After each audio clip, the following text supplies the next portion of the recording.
हाँ तो बच्चों, कैसे हैं आप सब। जैसा कि आप सभी को पता है, अपना एक्सरसाइज 9.3 चल रहा था। 9.3 में बच्चों क्वेश्चन नंबर 9 तक पूरे कंप्लीट कर चुके थे। आज के इस वीडियो में लेने वाले हैं क्वेश्चन नंबर 10, जिसको आप यहाँ देख सकते हैं। इसमें एक लैंग्वेज लिखी हुई है, उस लैंग्वेज को यहाँ समझते हैं। तो बच्चों देखो, यहाँ पर क्या बोला गया है, दो सर्किल बनाए गए हैं। क्या बनाए गए हैं? दो सर्किल। और वो किस पर बनाए गए हैं? दो साइड्स ऑफ ट्राइंगल, मतलब जो ट्राइंगल है ना, उनकी दो साइड पर सर्किल बनाए गए हैं। और इन साइड को क्या माना गया है बच्चों? डायमीटर माना गया है। इसका मतलब ये है बच्चों, जैसे कि आपके पास एक ट्राइंगल है। अब इसकी कोई सी भी दो साइड आप ले लो और उसको आपको डायमीटर मानना है, मतलब व्यास मानना है। जैसे कि मैं इन दोनों को डायमीटर मान लेता हूं और एक सर्किल यहां बना देता हूं, और इसी इस पे भी एक सर्किल यहां बना देता हूं। ये बना दिया मैंने। जैसा कि मैंने फिगर यहां बना रखा है, आप देख सकते हैं। मान लेते हैं कि ये ट्राइंगल जो था ना, उसका नाम है एबीसी, जो कि मैंने वहां मान लिया है। अब इसकी जो दो साइड थी, ए बी और ए सी, इस पर मैंने डायमीटर मानकर, मतलब व्यास मानकर दो सर्किल बना दिया, मतलब वृत्त बना दिया। ठीक है, ये आपको दिया है। अब लाना क्या है बच्चों आपको? तो आपसे कहा है intersection of this circle lies on third line. एक इंटरसेक्शन तो ये है, और दूसरा इंटरसेक्शन मतलब दूसरा प्रतिच्छेद बिंदु जो है ना, वो ये है। उसने कहा है कि ये पॉइंट जो है ना, लाइन पे आ रहा है या नहीं आ रहा है। तो ये जो पॉइंट है ना, इसको आपको बताना है कि लाइन पे आ रहा है या नहीं आ रहा है। तो बच्चों सीधी सी बात है, जब भी कोई भी पॉइंट को आपको लाइन पे लाना हो ना, तो वहां पर कुछ भी मत करो, उन एंगल्स का सम 180 ले आओ। क्योंकि आपको पता है, लाइन पर अगर कोई पॉइंट होता है तो इस पॉइंट पर कितने भी एंगल्स बने, उनको प्लस करने पर कितना आता है? 180 आता है। तो 180 तभी आएगा ना, जब पॉइंट किस पर आ रहा हो? लाइन पर आ रहा हो, मतलब रेखा पर आ रहा हो। तो आप क्या करो, यहां पर इस पॉइंट पर जो एंगल बन रहा है ना, ये पूरा, ये 180 प्रूफ कर दो, हो जाएगा आपका काम।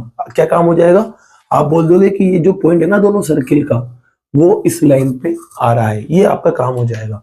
तो इसके लिए देखो बच्चों, अपन क्या करते हैं, इसके लिए अपन कंस्ट्रक्शन करते हैं। इसके अंदर अपन ए और डी को मिलाते हैं। सबसे पहले क्या करेंगे? ए और डी को यहाँ मिला लेंगे। अब बच्चों आपको एक बात याद होना चाहिए, जैसे कि ये आपका एक सर्किल है, ये सर्किल का सेंटर है, मतलब केंद्र। और ये आपको पता ही होता है डायमीटर, जिससे बोलते हैं व्यास। अब जो डायमीटर होता है ना बच्चों, वो सर्किल पर कहीं भी पॉइंट लो, चाहे यहाँ लो, चाहे यहाँ, चाहे यहाँ, चाहे यहाँ, कहीं भी पॉइंट लो, उस पर जब एंगल सबटेंड करेगा, मतलब कोण बनाएगा, तो वो कोण हमेशा 90 डिग्री होता है। ये आपको ध्यान रखना है, 90 डिग्री होता है। तो यहाँ आप देख सकते हो बच्चों, ये डायमीटर है इस वाले सर्किल का। तो ये एक एंगल बनाएगा यहां से यहां तक, तो ये कितना होगा? 90 होगा। तो इस लाइन को अपन यहां लिखते हैं। क्या लिखेंगे बच्चों? We know that angle subtended by same, sorry, angle subtended by diameter to circle is equals to 90 degree. Hindi में क्या लिखोगे बच्चों? व्यास द्वारा वृत्त पर बनाया गया जो कोण है वो 90 डिग्री होता है। ये लिख देना आप, जिससे अपना काम हो जाएगा। आपको ए डी बी मिल जाएगा। क्या मिल जाएगा बच्चों? ए डी बी कितना आ जाएगा? 90 आ जाएगा। इसी तरह से बच्चों, ये भी तो डायमीटर है, मतलब व्यास, और ये एंगल बनाएगा यहाँ पर, देख सकते हो। तो ये भी कितना होगा? 90 ही होगा। तो एक और एंगल मिला आपको, एडीसी। लिख देंगे बच्चों एडीसी, ये भी 90 आ गया। अब क्या करते हैं बच्चों, इसको इक्वेशन फर्स्ट दे देते हैं, इसको सेकंड दे देते हैं, दोनों को जोड़ देते हैं। तो फर्स्ट में सेकंड को जोड़ते हैं, तो ए डी बी, आपको पता है एलएचएस में एलएचएस जुड़ेगा, तो ए डी बी में प्लस हो जाएगा ए डी सी, और 90 में प्लस हो जाएगा 90। 90 प्लस होकर बच्चों बनाएगा 180। और यहां पर आपके पास ए डी बी और ए डी सी कितना आ जाएगा? 180 आ जाएगा। बच्चों अब इस एडीबी और एडीसी का सम 180 आ रहा है, तो इसका मतलब ये जो पॉइंट डी है ना, वो किस पर होगा? एक लाइन पर होगा। और ये लाइन कौन सी? आपके ट्राइंगल की ही लाइन है, त्रिभुज की ही लाइन है। तो अपन कह सकते हैं, पहले तो लिखेंगे by converse of linear pair of angles, रेखिक युग्म कोण के व्युत्क्रम से। आप कहेंगे बच्चों D is lies on third line। हिंदी में क्या लिखोगे बच्चों, बिंदु डी त्रिभुज की तीसरी भुजा पर स्थित है।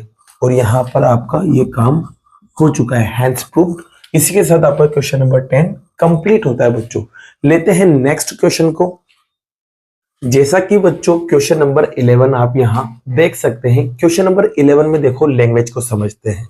आपको बच्चों एबीसी और एडीसी दे रखा है, और ये दोनों क्या है, राइट ट्रायंगल है, मतलब समकोण त्रिभुज है।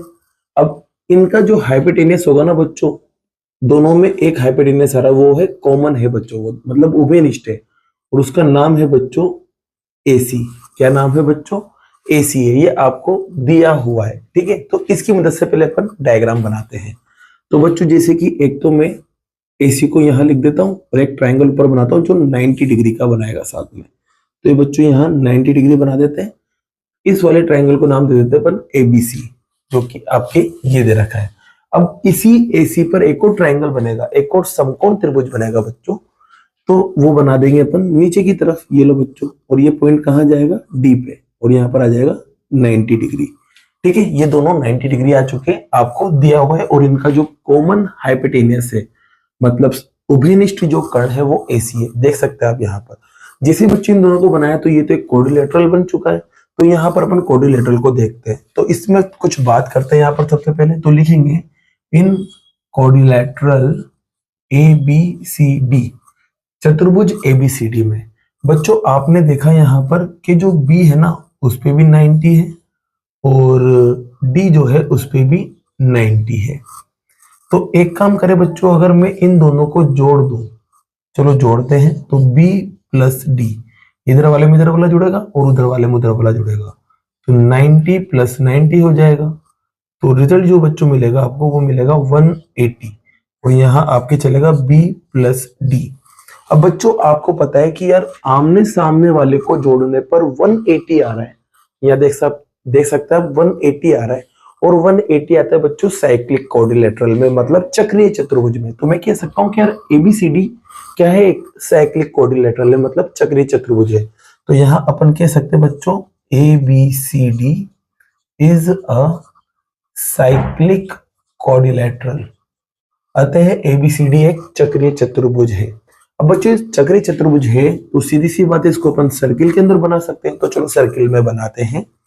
तो ये एक पॉइंट ए आ गया, एक बी आ गया, एक आपके पास सी आ जाएगा, और एक पॉइंट आ जाएगा डी। यहाँ पर बच्चों ये लाइन मिली हुई थी पहले सी, ये इससे मिली हुई है, ये इससे मिली हुई है, यहाँ पर ये मिली हुई है, और ये यहाँ मिली हुई है। इसको मैंने सर्किल के अंदर बना दिया। क्यों? क्योंकि ये साइक्लिक कोऑर्डिनेटरल है, मतलब चक्रीय चतुर्भुज है। अब देखो बच्चों ये बन चुका है। अब लाना क्या है आपको, तो लाना है सी ए डी बराबर आ जाए सी बी डी के।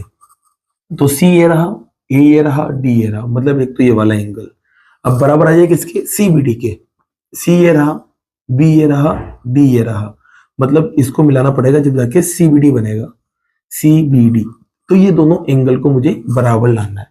तो बच्चों काम हो चुका है। आपको पता है कि जब सर्किल में एक ही आर्क से सर्किल पर दो एंगल अपन बनाते हैं तो वो बराबर होते हैं ना, होते नहीं होते। तो यहां आप देखो बच्चों, ये आर्क ले लो आप एक, ये एक आप एक आर्क ले लो।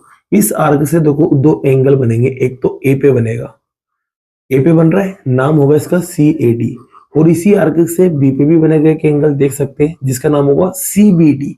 तो आप कह सकते हैं सी ए डी बराबर होगा सी बी डी के। तो बच्चों यहाँ पर पहले आप लाइन लिखना बच्चों, क्या लिखोगे, angle subtended by same arc to circle are equal.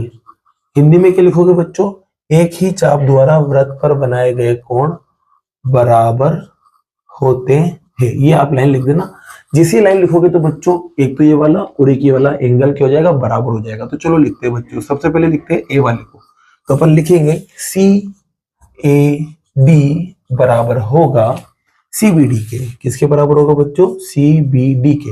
और लाना भी क्या था आपको, सी ए डी बराबर सी बी डी, जो कि अपने आ चुका है। और इसी के साथ ये क्वेश्चन भी कंप्लीट होता है बच्चों। लेते हैं नेक्स्ट क्वेश्चन को। जैसा कि बच्चों क्वेश्चन नंबर 12 आप यहां देख सकते हैं, जो कि इस एक्सरसाइज का और इस चैप्टर का लास्ट क्वेश्चन है। इसमें देखिए लिखा हुआ क्या है, इसमें आपको एक दे रखा है साइक्लिक पैरेललोग्राम, मतलब समांतर चतुर्भुज दे रखा है, वो भी कौन सा, चक्रीय, मतलब सर्किल के अंदर बनेगा बच्चों। तो सबसे पहले एक सर्किल बनाते हैं और इसके अंदर पैरेललोग्राम बना देते हैं, मतलब समांतर चतुर्भुज अपन यहाँ बनाते हैं बच्चों। तो ये समांतर चतुर्भुज अपन कुछ बना रहे हैं, यहाँ देखो आप। तो ये थोड़ा सा मान लेना कि यार ये समांतर चतुर्भुज है। क्या है बच्चों, समांतर चतुर्भुज, नाम है इसका ABCD, मतलब पैरेललोग्राम इसको आप मान लो यहाँ पर, ठीक है। तो इसको अपन मान रहे हैं एक पैरेललोग्राम। तो यहाँ सबसे पहले लिखते हैं बच्चों अपन, let ABCD be a cyclic parallelogram. Hindi में क्या लिखोगे बच्चों, माना ABCD एक चक्रीय समांतर चतुर्भुज है। ये आप यहाँ लाइन लिख देना। अब बच्चों सीधी सी बात है, जब भी समांतर आ जाए, मतलब पैरेललोग्राम आ जाए, तो इसके जो अपोजिट एंगल्स होते हैं ना, वो क्या होते हैं, इक्वल होते हैं। मतलब A बराबर होगा C के और B वाला बराबर होगा D के। तो इसको भी यहां लिख लेते हैं बच्चों। क्या लिखेंगे, A बराबर होगा C के, ये पहली इक्वेशन आ चुकी है, और AC B बराबर होगा D के। ये अपना काम हो चुका है बच्चों, जो अपन को मिलना था। अब लाना क्या है यहाँ पर, आपको लाना है बच्चों कि ये जो पैरेललोग्राम है ना, वो क्या बन जाए, एक रेक्टेंगल बन जाए, मतलब आयत बन जाए। मतलब इसको आपको आयत लाना है बच्चों। तो यहाँ ये भी लिख लेते हैं अपन को, प्रूफ क्या करना है, तो लिखेंगे बच्चों टू प्रूफ, मतलब सिद्ध करना है। क्या सिद्ध करना है बच्चों, ABCD is a rectangle. Hindi में क्या लिखोगे बच्चों, ABCD एक आयत है। ये लाइन लिख देना, ये अपन को लाना है।